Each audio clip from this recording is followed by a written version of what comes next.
అండమాన్ సముద్రంలో అల్పపీడనం మరో 24 గంటల్లో వాయుగుండంగా మారే ఛాన్స్ కనిపిస్తోంది. తర్వాత తుఫానుగా మారే ప్రమాదం కూడా పొంచి ఉంది. ఏపీపై తుఫాను ప్రభావం భారీ వర్షాలు కురిసే అవకాశం కూడా ఉందని చెప్తూ ఉన్నారు. ఆంధ్రప్రదేశ్కు మరో తుఫాన్ భయం వెంటాడుతూ ఉంది. దక్షిణ అండమాన్ సముద్రం మరియు మలక్కా జలసంధి పరిసర ప్రాంతాల్లో ఏర్పడిన అల్పపీడనం ప్రస్తుతం బలపడుతూ ఉన్నట్లుగా కూడా వాతావరణ శాఖ అధికారులు చెప్తూ ఉన్నారు. ఇది పశ్చిమ వాయువ్య దిశగా ప్రయాణించి నవంబర్ 24వ తేదీ నాటికి వాయుగుండంగా మారే అవకాశం ఉందని ఐఎండీ చెప్తోంది. వాతావరణ శాఖ అంచనాల ప్రకారం ఈ వాయుగుండం మరింత బలపడి నవంబర్ 26 లేదా 27 నాటికి తుఫానుగా మారే ప్రమాదం పొంచి ఉంది. యునైటెడ్ అరబ్ ఎమిరేట్స్ సూచించిన జాబితా ప్రకారం చూస్తే ఈ తుఫానుకు సెన్యార్ అని పేరు పెట్టడం జరిగింది.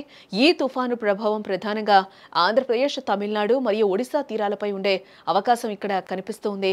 నవంబర్ 26 నుండి రాష్ట్రంలోని కోస్తాంధ్ర, రాయలసీమ జిల్లాలో వర్షాలు మొదలయ్యే అవకాశం ఉంది. తుఫాన్ తీరానికి దగ్గరయ్యే కొద్దీ నవంబర్ 28 నుంచి 30వ తేదీల మధ్య ఉత్తర కోస్తా జిల్లాలో భారీ నుంచి అతి భారీ వర్షాలు కురిసే ప్రమాదం ఉందని కూడా అధికారులు అంచనా వేస్తున్నారు.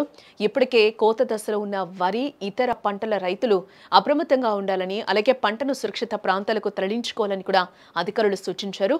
గత తుఫాను నష్టాల దృష్ట్యా ఈసారి ముందస్తు జాగ్రత్తలు తీసుకోవడం ముఖ్యమని కూడా చెప్తూ ఉన్నారు. సముద్రం అలజడిగా ఉండే అవకాశం ఉన్నందున నవంబర్ 23 నుండి కూడా మత్స్యకారులు వేటకు వెళ్లరాదంటూ కూడా హెచ్చరికలు జారీ చేస్తూ ఉన్నారు అధికారులు. వేటకు వెళ్లిన వారు వెంటనే తీరానికి తిరిగి రావాలని కూడా సూచిస్తూ ఉన్నారు.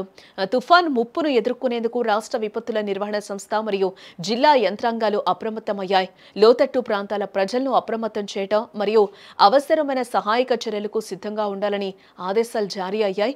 ప్రజలు ఆందోళన చెందొద్దని, కానీ వాతావరణ శాఖ నుండి వచ్చే అధికారిక హెచ్చరికలను ఎప్పటికప్పుడు గమనిస్తూ ఉండాలని కూడా అధికారులు కోరుతూ ఉన్నారు. అలాగే మొన్నటికి మొన్న మనం చూసాం, మోంతా తుఫాన్ ధాటికి అన్నదాతలు తీవ్ర నష్టాన్ని చవిచూశారు. ఇప్పటికీ కూడా ఆ నష్టం నుంచి ఇంకా కోలుకోకముందే మరో తుఫాన్ వస్తుందనే వార్తలు రైతులను ఆందోళనకు గురిచేస్తూ ఉన్నాయి. గత తుఫాన్లలో పంటలు నీటిపాలై జ్ఞాపకాలు మళ్లీ కలవరపెడుతూ ఉన్నాయి. ముఖ్యంగా ఈసారి భారీ వర్షాలు కురిస్తే నిల్వ చేసిన ధాన్యం కూడా దెబ్బతినే ప్రమాదం పొంచి ఉంది.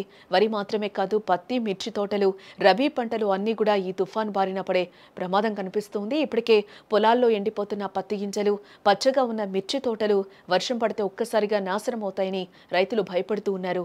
రబీ సీజన్లో పంటలు కూడా ఈ దెబ్బతో గట్టెక్కక ముందే నీరైపోతాయని ఆందోళన అయితే నెలకొంది రైతుల్లో.